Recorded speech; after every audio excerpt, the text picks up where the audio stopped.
मृत्यु ये एक ऐसा शब्द है जो हमें भय, चिंता और अज्ञात क्यों ले जाता है। लेकिन प्राचीन समय में एक बालक था जिसने स्वयं मृत्यु के देवता यमराज से जीवन और मृत्यु के रहस्य का ज्ञान प्राप्त किया।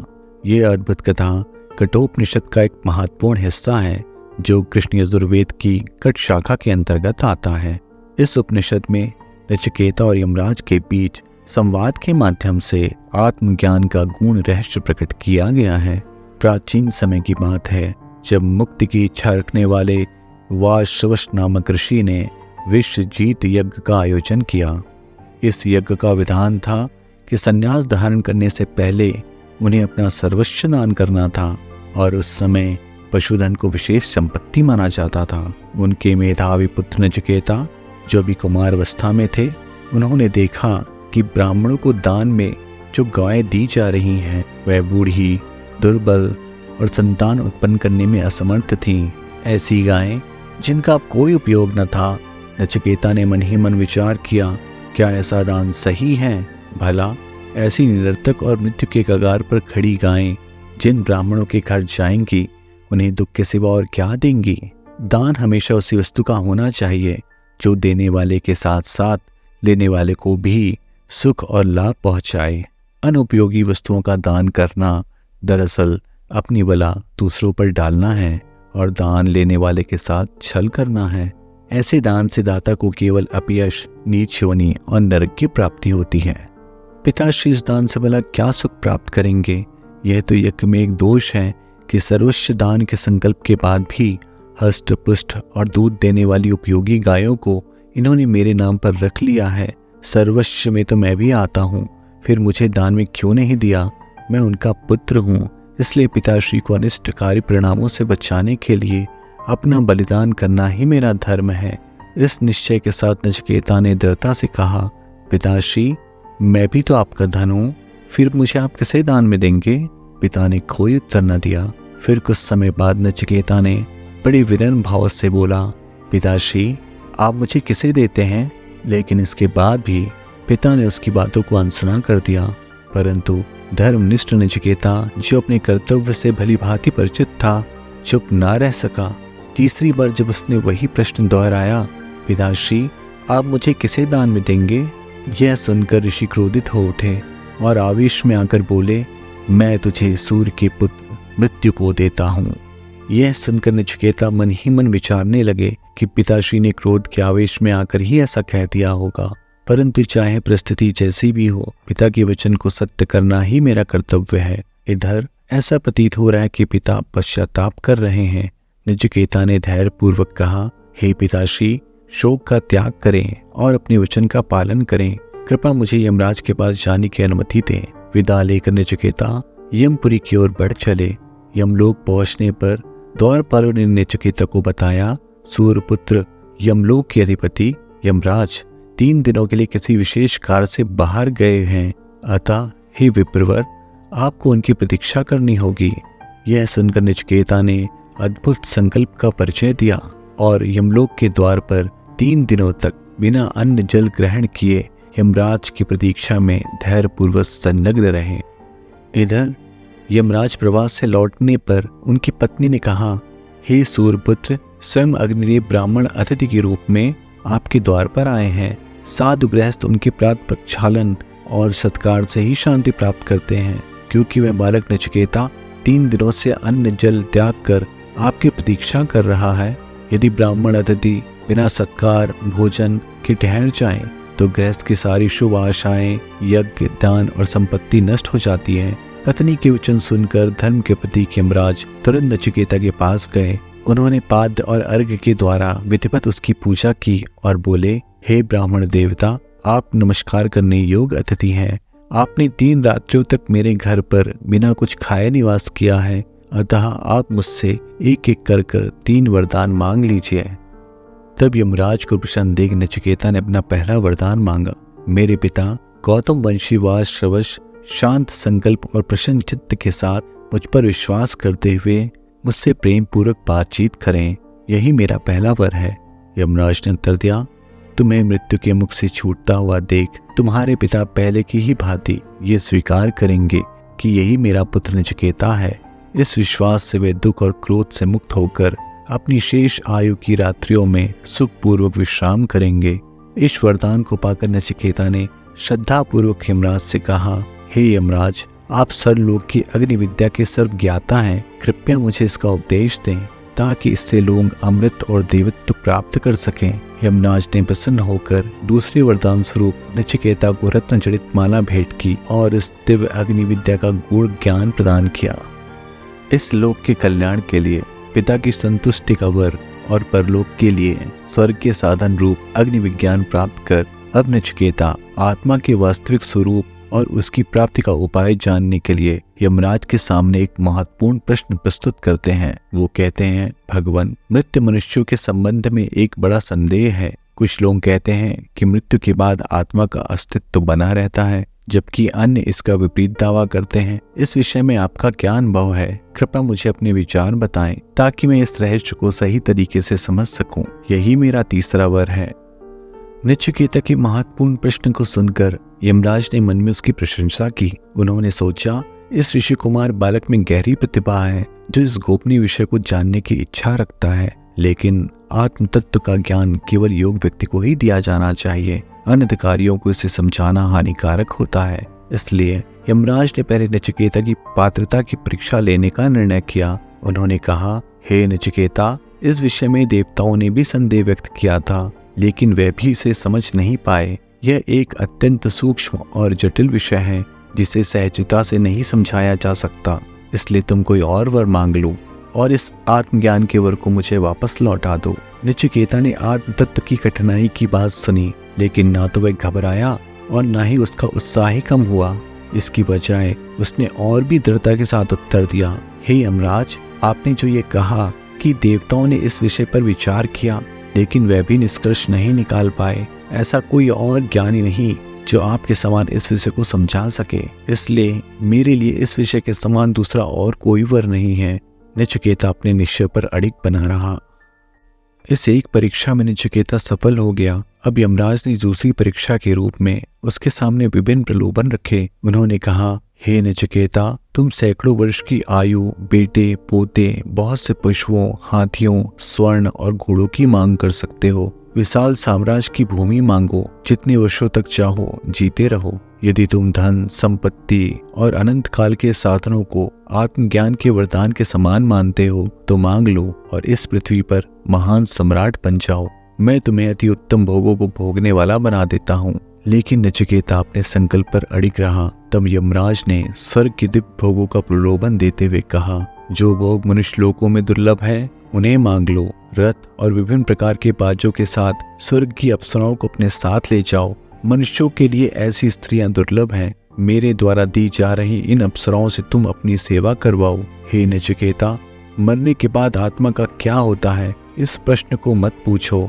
नचिकेता ने यमराज द्वारा दिए जा रहे दिव्य भोगों के वर्णों को ध्यान से सुना, लेकिन अपने निश्चय का युक्ति पूर्वक समर्थन करता हुआ पूर्ण विराग से युक्त वचनों से यमराज से कहा, जिनका आपने वर्णन किया है वे क्षण भंगुर भोग और उनसे प्राप्त होने वाले सुख मनुष्यों के अंतःकरण सहित संपूर्ण इंद्रियों का जो तेज है उसको छीन कर डालते हैं। इसके सिवा समस्त आयु चाहे जितनी भी बड़ी क्यों ना हो, अल्प ही है। इसलिए ये आपके रथ, धन आदि वाहन और ये अप्सराओं के नाच गान आपके पास ही रहें। ये सब मुझे नहीं चाहिए। मेरे लिए तो सबसे मूल्यवान वर केवल आत्मज्ञान ही है।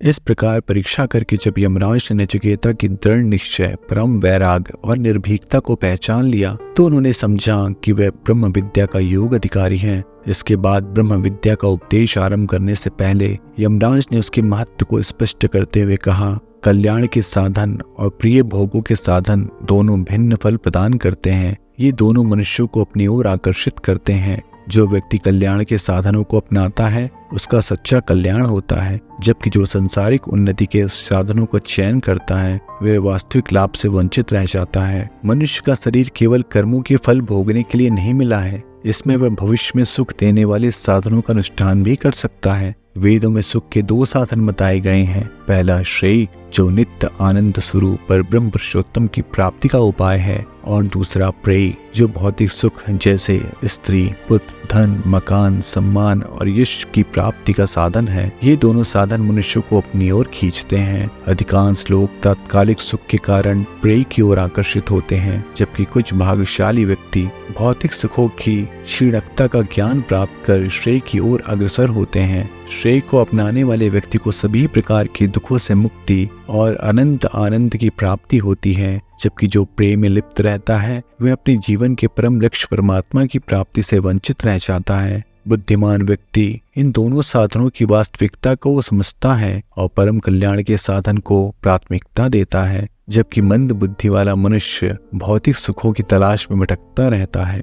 अधिकांश लोग पुनर्जन्म में विश्वास न होने के कारण भोगों में लिप्त रहते हैं और अपने देव दुर्लभ मनुष्य जीवन को पशुवृत्ति के समकक्ष समझते हैं। जब श्रेय और प्रेय सामने आते हैं तो जो व्यक्ति बुद्धिमान है वह इन दोनों के गुणों का भली भांति अध्ययन करके प्रेय को छोड़कर श्रेय को अपनाता है। वहीं जो अल्प बुद्धि होते हैं वे श्रेय के फल में अविश्वास कर प्रेय को प्राथमिकता देते हैं, यह समझते हुए कि भोगों का सुरक्षित रहना ही सुख है। यमराज नचिकेता की प्रशंसा करते हुए कहते हैं कि तुमने इन भोगों को सोच समझकर छोड़ दिया है, जबकि अधिकांश लोग जो अविद्या के बंधनों में फंसे रहते हैं, जो लोग भोगों की इच्छा करते हैं, वे विभिन्न योनियों में भटकते हैं। जैसे नेत्रहीन व्यक्ति अपने लक्ष्य तक नहीं पहुंच पाता, ऐसे लोग परलोक की सत्यता को नहीं समझते हैं और ये मानते हैं कि केवल ये भौतिक लोक ही सत्य है। यमराज बताते हैं कि आत्म तत्व की शिक्षा प्राप्त करना दुर्लभ है और इसे समझने वाला व्यक्ति अत्यंत कुशल होता है।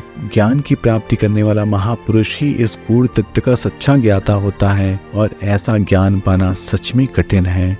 प्रकृति के सभी सूक्ष्म तत्वों से भी सूक्ष्म आत्म तत्व है और इसकी गहराई को समझना तब तक कठिन है जब तक कि कोई महापुरुष न मिले जो इसे यथार्थ रूप में व्याख्यायित करे। यदि अल्पज्ञ व्यक्ति से समझने का प्रयास करे तो उसका ज्ञान व्यर्थ होता है। आत्म तत्व का अनुभव केवल सुनने से संभव है और वह भी तब जब सुनने वाला ज्ञानी हो। मैं जानता हूँ कि अनित्य कर्म फल की निधि से परमात्मा नहीं मिलता, इसलिए मैंने निष्काम भाव से अनित्य भोगों के स्थान पर आत्मा का चयन किया है और इसी अपूर्व शक्ति से मैं परमात्मा को प्राप्त कर सका हूँ।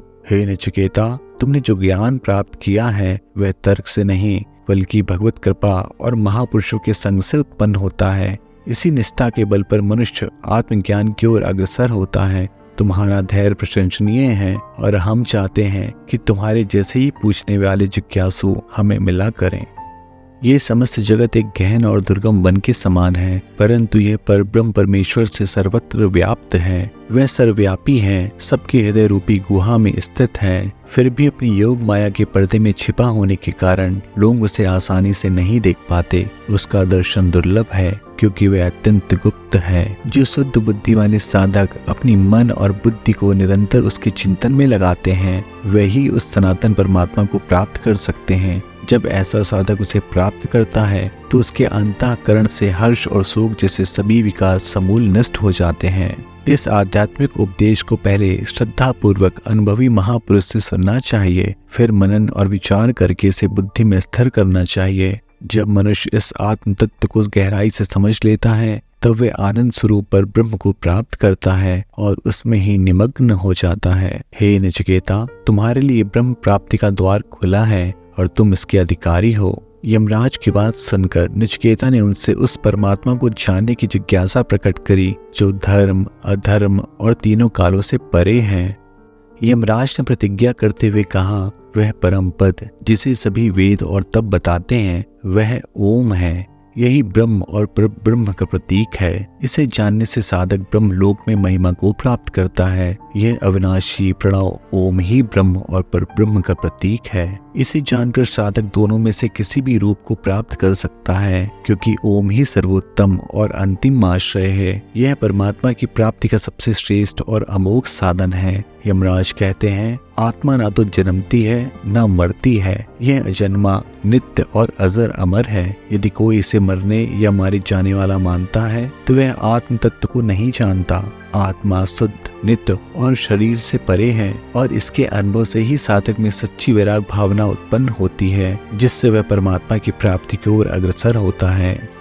यमराज ने आत्म तत्व का वर्णन कर नचिकेता में परब्रह्म की जिज्ञासा जगाई। और अब परमात्मा का स्वरूप बताते हैं। परमात्मा जीवात्मा के हृदय में स्थित होते हुए भी सूक्ष्म से सूक्ष्म और महान से महान है। केवल कामना और चिंता रहित बिरले साधक ही उनकी महिमा का साक्षात्कार कर सकते हैं। भोगों में लिप्त जीवात्मा उन्हें नहीं देख पाता, इसलिए वे जंतु कहलाता है। जो साधक शोक मुक्त होकर परमात्मा की कृपा से उनके सर्वव्यापक रूप को समझता है, वही उनका अनुभव कर पाता है। परमात्मा अचिंत्य शक्ति से युक्त है। वे एक ही समय सूक्ष्म और महान, बैठे हुए भी दूरगामी, सोते हुए भी चलते हुए रहते हैं। वे सर्वत्र हैं और उनका ऐश्वर्य अद्भुत होते हुए भी उनमें अभिमान नहीं है। इस परमेश्वर का साक्षात्कार केवल वही कर सकता है जिसे वे स्वयं स्वीकार कर लेते हैं। ना प्रवचन, ना बुद्धि, ना सुनने से परमात्मा केवल उनकी कृपा से ही प्राप्त होते हैं। यमराज कहते हैं, परमात्मा का साक्षात्कार उसी को होता है जिसकी उनके प्रति प्रगाढ़ अभिलाषा होती है और जो पूरी निष्ठा से उनकी कृपा पर निर्भर रहता है। ऐसे साधक पर परमात्मा कृपा करते हैं और अपने सच्चिदानंद स्वरूप में प्रकट होते हैं। जीवनात्मा और परमात्मा के नित्य संबंध को बताते हुए यमराज कहते हैं, परमात्मा दोनों हृदय में निवास करते हैं। जैसे छाया और धूप भिन्न होते हुए भी साथ होते हैं। जीवनात्मा जो अल्पज्ञ है और अप्रकाशमान्य है, परमात्मा के असीम ज्ञान और प्रकाश से जुड़ा है। परमात्मा जो असंग और अभंग है, जीवनात्मा के साथ उसके शुभ कर्मों का फल भोगते हैं, लेकिन उनके भोगने और जीवनात्मा के भोगने में बड़ा अंतर है। इस सत्य को समझकर मनुष्य को अपने अहंकार का त्याग कर अंतर्यामी परमात्मा का निरंतर चिंतन करना चाहिए। परमात्मा को जानने का सर्वोत्तम साधन उनकी कृपा की प्रार्थना है। यही मार्ग है जो संसार सागर से पार ले जा सकता है।